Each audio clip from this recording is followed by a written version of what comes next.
Bonjour mesdames et messieurs, il est 15 h, bienvenue dans cette nouvelle édition. Voici les principaux titres. Le président de la République participe donc à la clôture des travaux du sommet sur le climat qui s'est tenu à Paris. Et sommet du monde musulman à Istanbul à l'appel du président turc Recep Tayyip Erdogan. Voilà, c'était les titres et merci à vous de nous rejoindre.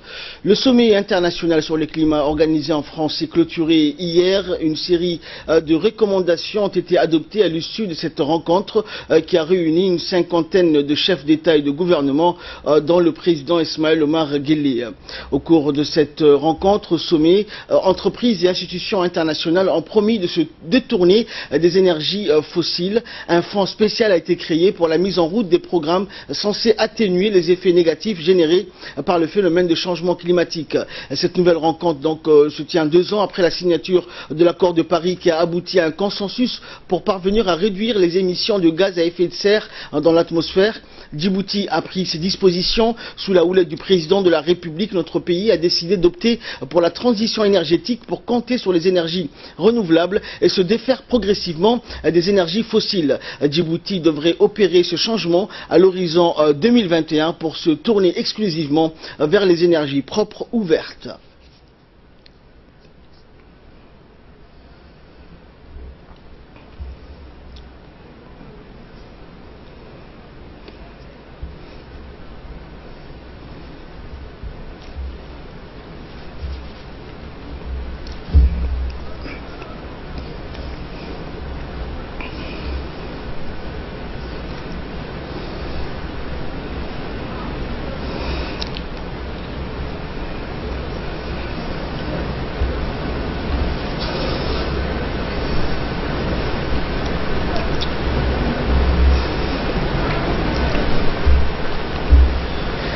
Et donc quand je dis qu'on est en train de perdre la bataille aujourd'hui, je veux que vous preniez conscience que derrière moi, il y a des chefs d'État et de gouvernement.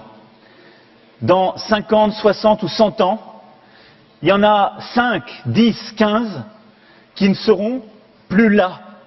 Tout simplement. Ça veut dire ça, ce qu'on est en train de faire. Et on ne pourra pas dire qu'on ne sait pas, c'est ce qu'on est en train de décider à ne pas changer. On décide juste qu'il y en a plusieurs autour de cette table qui vont disparaître. Leur population avec eux. Et donc la question pour les leaders qui sont aujourd'hui présents, c'est de savoir si on veut accompagner ça, parce qu'on ne pourra plus expliquer à qui que ce soit qu'on ne savait pas.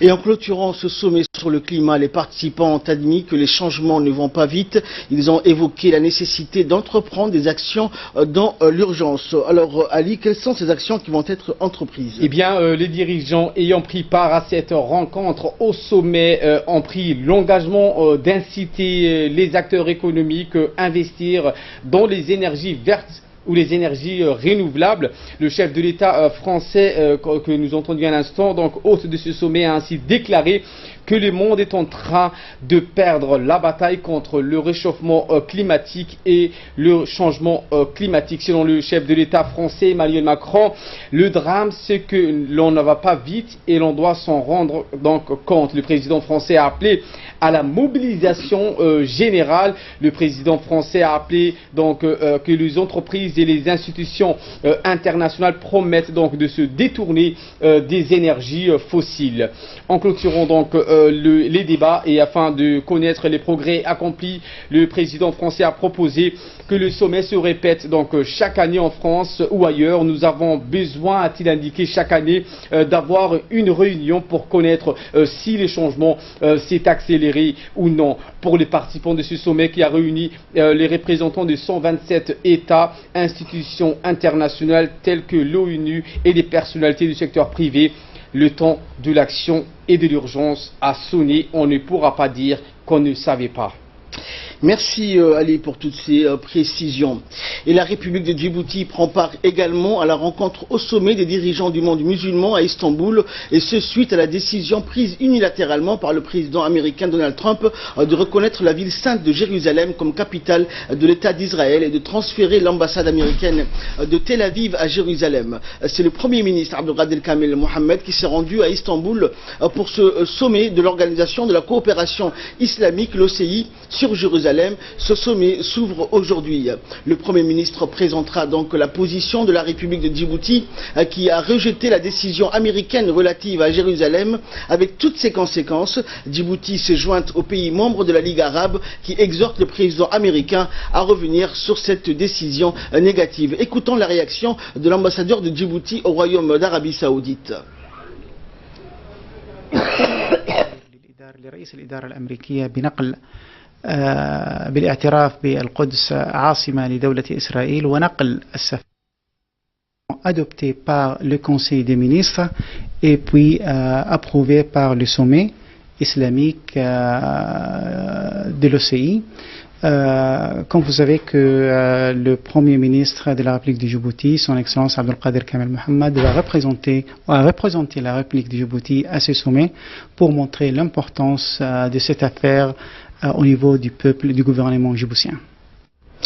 Et un sommet donc du monde musulman sur Jérusalem qui se tient donc actuellement à Istanbul en Turquie. À l'appel du président turc Recep Tayyip Erdogan, les dirigeants du monde musulman vont décider d'une série de mesures pour contrer la reconnaissance américaine de Jérusalem comme capitale d'Israël. Pour nous en dire plus, Asma Oubakar, bonjour. Bonjour. Alors, qu'est-ce que le monde musulman va décider donc vis-à-vis de cette décision du président américain, Asma? Eh bien, le président turc Recep Tayyip Erdogan espère rallier les dirigeants du monde musulman pour une riposte ferme. La reconnaissance par le président Donald Trump de la ville sainte comme capitale de l'État hébreu la semaine dernière a suscité une réprobation quasi unanime dans le monde et des manifestations donc, de colère se déroulent dans plusieurs pays du Proche-Orient. Eh bien, Recep Tayyip Erdogan, ardent donc défenseur de la cause palestinienne, a été l'un des plus véhéments donc critiqués de cette décision, dénonçant une mesure contraire au droit international. Il a rappelé que Jérusalem est la troisième ville sainte de l'islam et qu'elle est une ligne rouge pour les musulmans.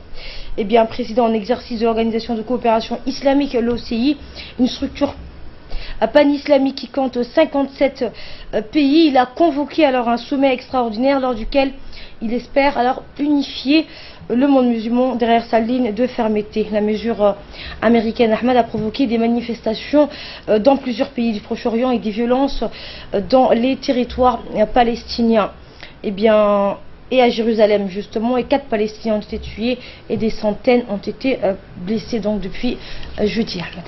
Merci Asma. Également dans l'actualité, la Ligue des Ulama de Djibouti a également fait part de son rejet de la décision du président américain de considérer Jérusalem comme la capitale d'Israël. En étroite collaboration avec le Haut Conseil islamique du ministère des Affaires musulmanes, de la Culture et des Biens Waqf, la Ligue des Ulama de Djibouti a tenu une réunion de concertation sur la décision du président américain Donald Trump considérant Jérusalem comme capitale de l'État d'Israël. Le président de la Ligue des Ulama, le cheikh Abdulrahman Shamsuddin, le conseiller technique du ministre des Affaires musulmanes, Cheikh Abdulrahman al-Shafi'i, ainsi qu'une dizaine de ulama et des prédicateurs se sont réunis pour exprimer leur rejet de cette décision qui contredit les lois et résolutions internationales.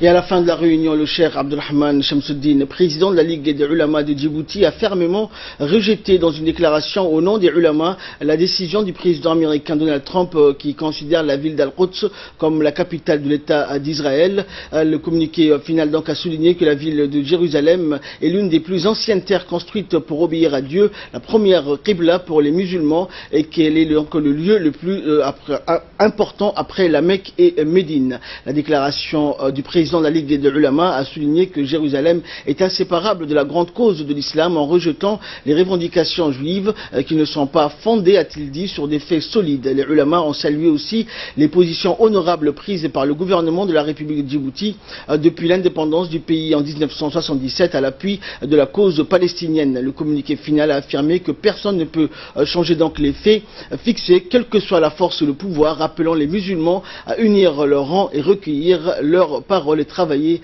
ensemble pour soutenir le peuple palestinien opprimé.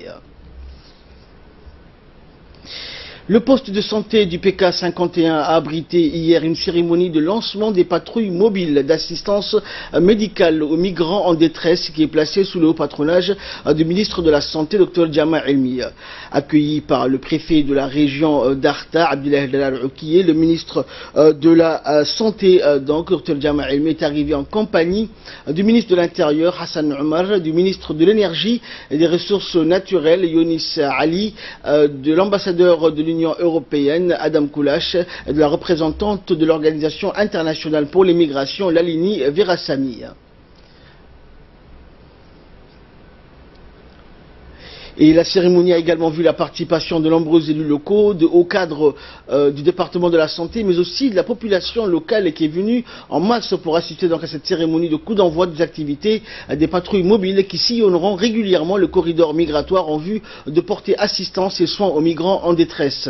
Une journée somme toute festive et joyeusement animée par des chants traditionnels et danses folkloriques qui ont particulièrement égayé les centaines de participants présents à la cérémonie. Financée par l'Union européenne, ce projet d'assistance médicale piloté par le ministère de la Santé en collaboration avec l'OIM constitue une composante importante d'un vaste programme d'assistanat en faveur des migrants. Prenant la parole après les mots de bienvenue, le préfet d'Arta et la représentante de l'Organisation internationale pour les migrations, et le préfet donc a salué les efforts conjugués du ministère de la Santé et du ministère donc de l'Intérieur qui ont œuvré inlassablement pour la réussite de ce projet.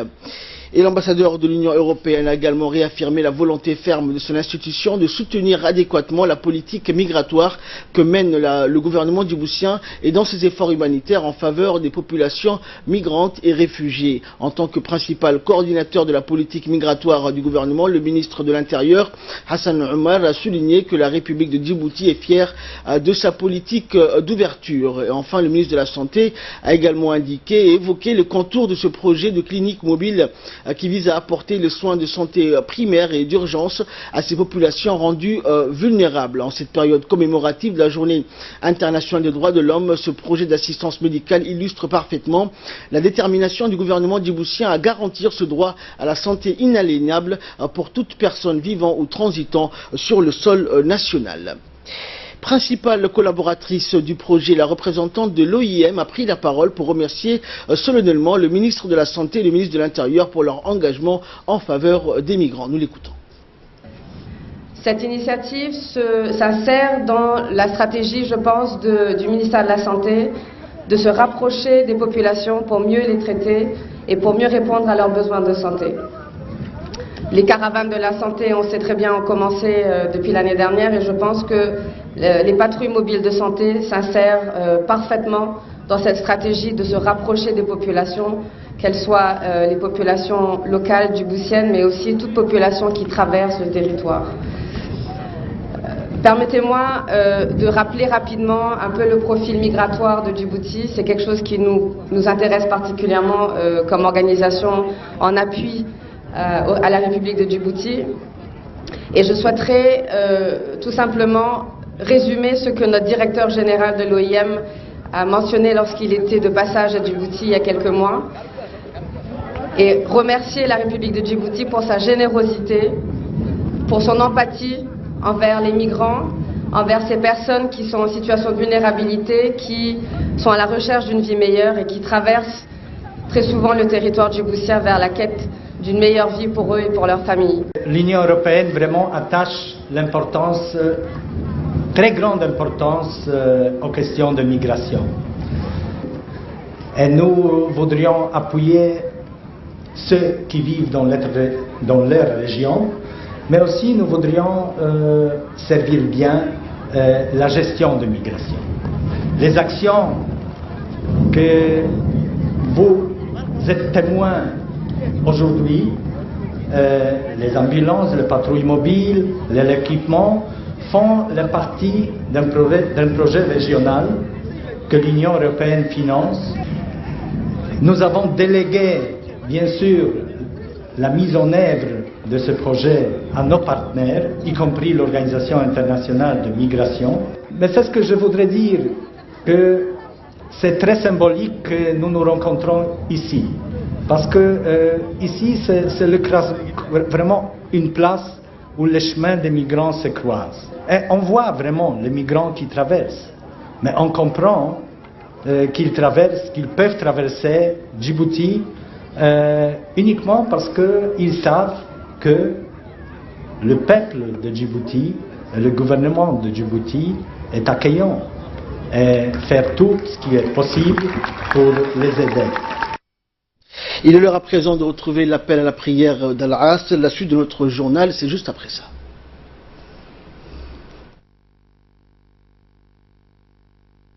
Inna as-salata kanat 'ala al-mu'minina kitaban mawquta.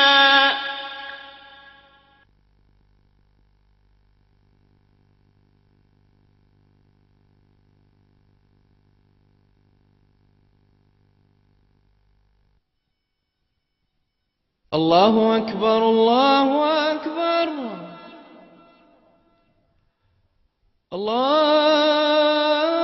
الله أكبر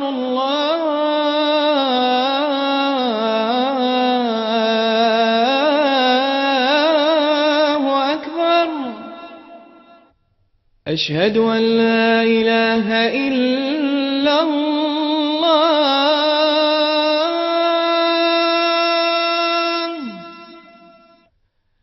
أشهد أن لا إله إلا الله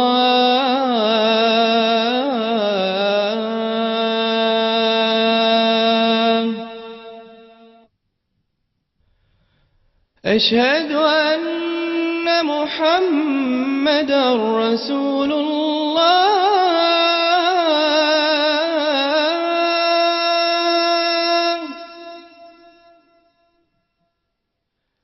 أشهد أن محمدا رسول الله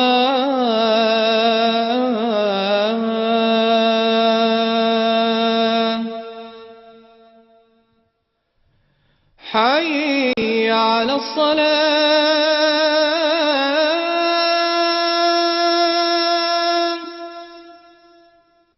حي على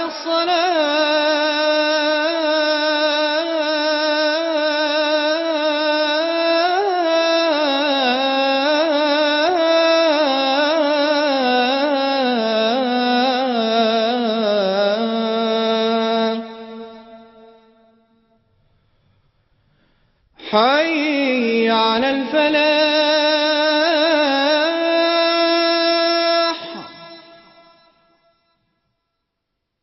حي على الفلاح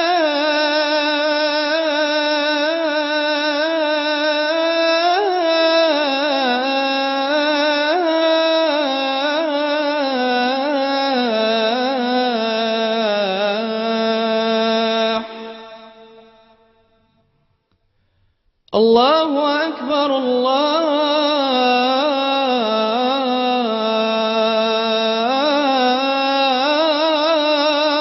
أكبر لا إله إلا الله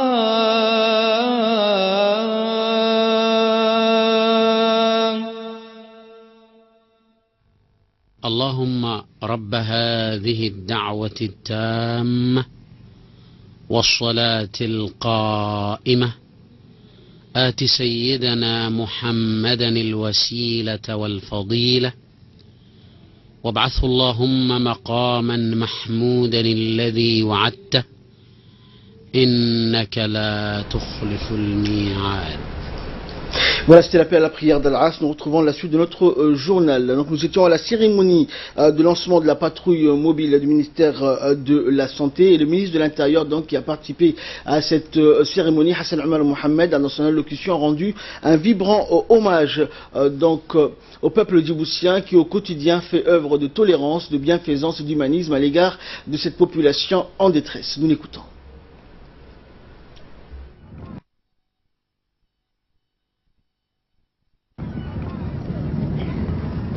Avec la population, locale djiboutienne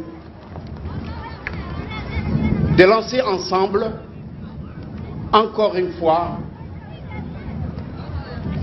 notre générosité envers la population de la migration qui viennent des pays limitrophes.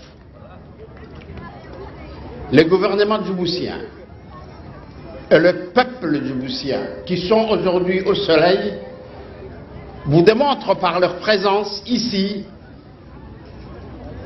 que la République de Djibouti reste toujours solidaire avec leurs frères qui viennent des pays étrangers. C'est un témoignage. Nous avons, depuis l'accession de notre pays à l'indépendance jusqu'à aujourd'hui, parfois nous avons été aidés, parfois on nous a laissés seuls, n'est-ce pas? Mais nous avons continué à accomplir dignement notre devoir humanitaire. Auparavant, vous aviez l'habitude de voir la volonté politique du gouvernement. Aujourd'hui, vous avez la volonté du peuple djiboutien.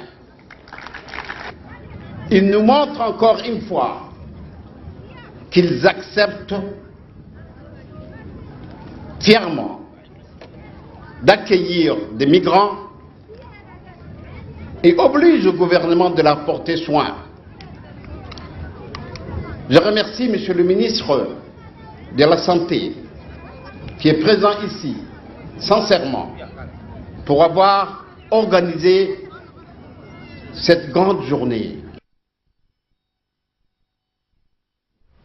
Et enfin, le ministre de la Santé, Dr Djama Elmi, a rappelé que cette initiative découle de la vision politique du président de la République qui reflète donc cette culture d'hospitalité et d'ouverture chère à notre nation, unanimement reconnue comme un havre de paix et une terre de rencontres et d'échanges. Nous l'écoutons. C'est pour moi un honneur et un plaisir immense de célébrer avec vous le lancement des cliniques mobiles destinées à l'assistance médicale des migrants qui traversent régulièrement notre pays du sud au nord et du nord vers la capitale. Ce pays qui fait face au flot des réfugiés et des migrants et qui continue d'accueillir ces populations malgré toutes les difficultés que cela représente sur les services publics et la communauté haute, et ce au nom d'une conscience morale et de notre idée humaine.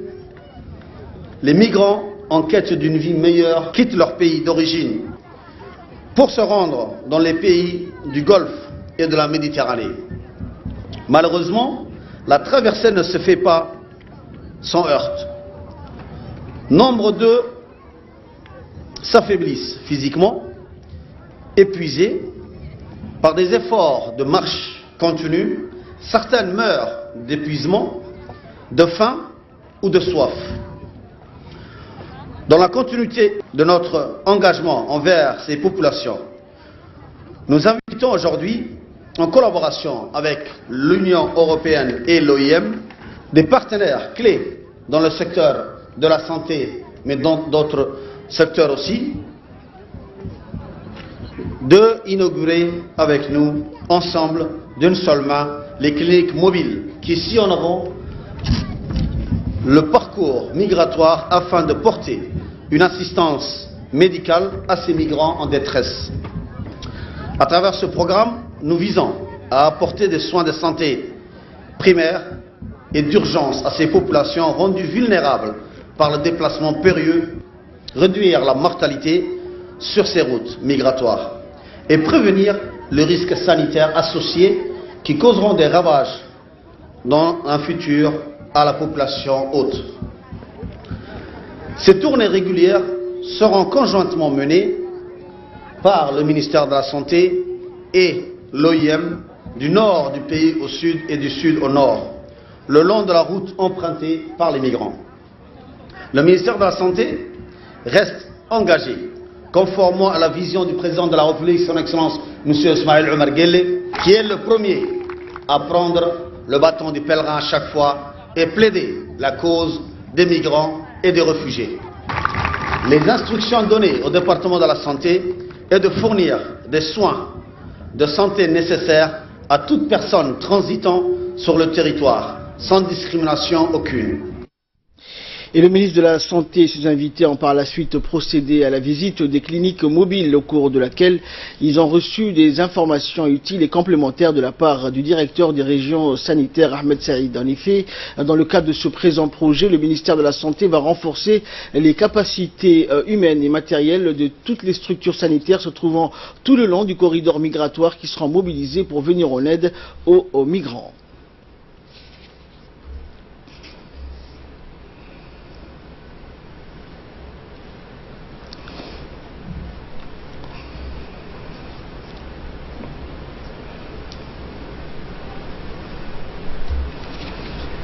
En nouvelle nationale toujours, le ministre de la Santé chargé des ressources naturelles Younis Ali Guédi a présidé aujourd'hui une table ronde autour de laquelle étaient assemblés les partenaires au développement du ministère de l'Énergie. Cette table ronde a permis de renforcer les échanges avec les différents bailleurs de fonds engagés dans le développement sectoriel du pays. Cette table ronde s'inscrit donc dans le cadre des objectifs de la vision 2035 du gouvernement qui fixe un cadre de développement stratégique sectoriel. Le ministre de la Santé s'est dit pleinement confiant donc des résultats de cette table ronde qui permettra, a-t-il dit, d'établir une conjoncture du partenariat dont les fruits permettront de donner, selon lui, et redynamiser les secteurs de l'énergie. Et dans son mot d'ouverture, le ministre de l'Énergie a salué l'engagement des partenaires dont les interventions à Djibouti prennent en compte les problématiques majeures pour la transformation structurelle de notre économie et la réponse à la demande sociale. On l'écoute. Cette table ronde, que j'ai l'immense honneur de présider aujourd'hui, étant le ministère est à l'initiative, s'articule autour du développement sectoriel et à l'appui des agences de développement au secteur de l'énergie et des ressources naturelles. Ces deux secteurs représentent l'épine dorsale du tissu industriel et économique de notre pays. D'une part, le secteur de l'énergie, qui est un secteur de première importance pour le développement socio-économique du pays, est aujourd'hui caractérisé par des difficultés liées principalement au coût de production de l'électricité et d'autre part à la faible couverture du réseau électrique. De cela résulte un faible taux d'accès à l'électricité dans nos zones périurbaines, pourtant densément peuplées, ainsi que dans nos régions rurales. Il me semble aujourd'hui logique et opportun d'envisager de remédier à cette situation qui, nous le savons tous, a trop duré. Et c'est avec l'appui et le concours de nos partenaires engagés dans le développement socio-économique et dont la tâche s'annonce difficile et pleine de challenges. Notons toutefois que nous ne partons pas du néant. Nous avons par le passé apporté la lumière dans les milieux ruraux, dans les villages d'Ali Adi et Adelou. Plus récemment, depuis le début de mon mandat, nous avons comme bon pourvoyeur de lumière installé une centrale solaire photovoltaïque pour le village d'Asseela, dans le sud du pays. Une solution temporaire a également été apportée au village de Ronda et Yuboki, qui attendent une solution définitive, à savoir une électrification grâce aux énergies vertes, dont les potentiels solaires et éoliens sont très importants dans notre pays. Aussi, nous avons bénéficié d'un prêt de la Banque mondiale dans le cadre du développement durable. Un prêt qui nous permettra, Inch'Allah, d'étendre nos réseaux électriques dans les zones périurbaines de la capitale, mais aussi dans les régions de l'intérieur. Dans cette lancée, nous envisageons dans un proche avenir de créer un fonds pour l'énergie, dont l'objectif est d'apporter un appui conséquent aux politiques sectorielles de l'énergie et des ressources naturelles, en mettant l'accent sur la création d'emplois dans les régions reculées et donner une impulsion à une politique centrée sur la créativité. Ce fonds vert permettra également d'appuyer des projets de lutte contre la précarité énergétique dans l'ensemble du territoire de la République de Djibouti, tant dans la capitale et les zones périphériques ainsi que dans les régions rurales. En nouvelle du monde à présent avec Asma. Donc Asma, les États-Unis sont prêts à parler avec la Corée du Nord, mais sans conditions préalables. Oui, le secrétaire d'État américain Rex Tillerson a indiqué ce mercredi, donc aujourd'hui, que les États-Unis étaient prêts à discuter avec la Corée du Nord quand Pyongyang serait prêt au dialogue. Les États-Unis sont prêts donc à négocier avec la Corée du Nord, mais le régime de Pyongyang doit venir à la table des négociations avec la volonté de modifier ses programmes balistiques et nucléaires. C'est ce qu'a déclaré donc hier le secrétaire d'État américain. Rex Tillerson a toutefois rappelé par le passé que des discussions ne pourraient intervenir qu'après une période de calme. Ce serait difficile, a-t-il dit, de parler si au milieu de notre discussion vous décidez de tester un autre engin. Rappelons donc que les nombreux essais balistiques et nucléaires nord-coréens des derniers mois. Donald Trump s'est engagé dans une guerre des déclarations avec le dirigeant nord-coréen, allant même donc jusqu'à menacer dans un discours devant l'Assemblée générale de l'ONU de détruire totalement la Corée du Nord. Et pour sa part, dans un discours prononcé devant des employés au programme balistique, le président donc coréen a déclaré hier que son pays allait de l'avant victorieusement et allait devenir la puissance nucléaire et militaire la plus forte au monde, je dis. Merci Asma pour toutes ces précisions. Merci à vous de nous avoir suivis. C'est la fin de cette édition. Excellente après-midi sur Télé Djibouti.